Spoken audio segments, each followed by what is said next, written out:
situations and what is going on back home.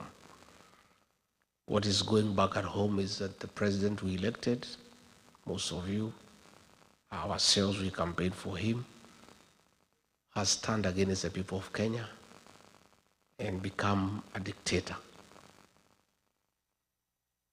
who cannot be told by anybody, and he's running down the country and nobody can talk to him. And he has compromised the opposition. He has captured Parliament and Senate, and there is nobody to hold him to account. And since nature abhors vacuum, our young children, the Gen Zs, filled that space and became the opposition in Kenya and said, no, what is happening is not acceptable. It shouldn't happen, and it's within the constitutional right, freedom of speech, freedom of expression, to say no. And then the president embarked on a very brutal purge and reprisal against the young people, leading to very violent abductions, forced disappearances, and extrajudicial killings. And as a result, in the last 2 years, many young people between the ages of 12 up to 24 have been killed. Others have been maimed. Others have disappeared. They are not known where they are. And there is a lot of fear. There's a lot of anxiety. There's a lot of anguish in the country. As mothers, as fathers, as all of us as parents, cry for our children. Things have gotten so bad that the president doesn't fear anymore to support the killing of children publicly. His minister for Interior publicly and shamelessly gave an order of shoot to kill to policemen and said, if you see anybody near a police station, just shoot and kill, despite the fact that a police station is a public institution and Kenyans have every right to go to a police station. Instead of William Ruto admonishing the minister for going against the Constitution, he went ahead and issued further orders himself that people should be shot in the leg. A president saying publicly, shoot them in the leg, harm them, then take them to hospital on their way to prison. That is how callous he has become, and he doesn't hide anymore. It's the extent of the impunity that is very worrisome to the people of Kenya.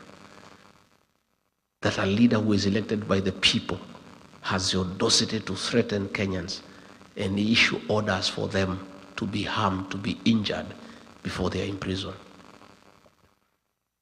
Even before Kenyans could recover from that shock, one of his sycophants, who is a chairman of the Committee on Defense and Foreign Relations in Parliament, Nelson Koech, went ahead and said the president is wrong. He's too soft, he is too lenient.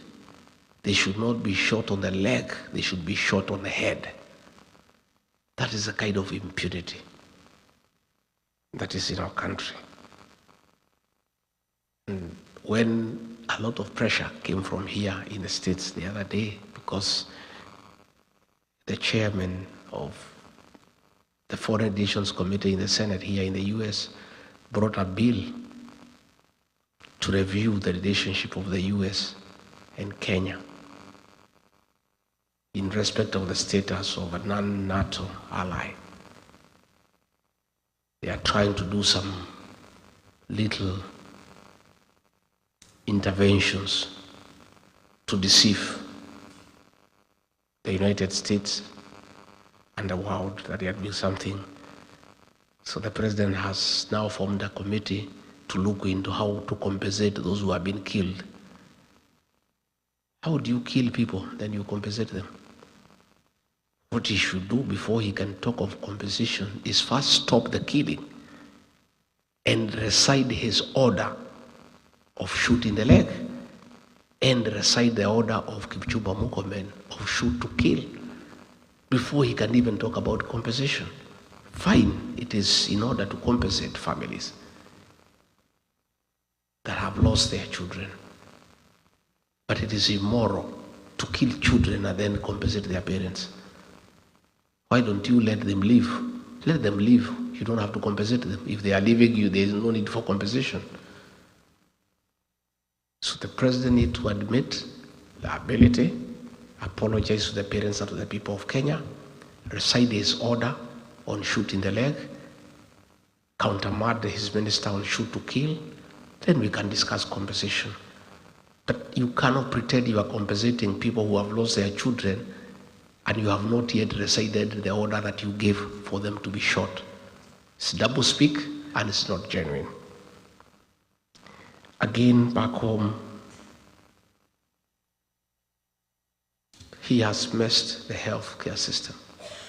When he came into office, there was the NHIF, which was struggling but working. And you people know, because you take care of people back home. At least NHIF was working but struggling. So what we needed were reforms in the NHIF Act to make it more compliant, to make it more efficient, and to make it serve the people of Kenya. Instead, he scrapped it and brought something called SHIF. NHIF needed 800 million Kenya shillings to reform. He scrapped it and brought something called SHIF at a cost of 104 billion Kenya shillings. That is money that is being stolen. And the thing is not working despite spending that amount. As we speak yesterday, the private hospitals said that all government employees will have to pay cash in advance because SHA is not working. You people know because you are here. And I know you support many families back home. You know SHA is not working. And I know you are making interventions to help your relatives back home. The education system, again, most of you are beneficiaries of the Kibaki free primary education. Most of you are beneficiaries of the Higher Education Loans Board that saw you through university. Those are things that are working but have been messed up. The health program has been discarded and they have come up with something that is not working, has made university education beyond the reach of ordinary Kenyans. And many of our students are at home. Again, money meant for free primary education has been diverted and is the one that is being used for this useless empowerment program.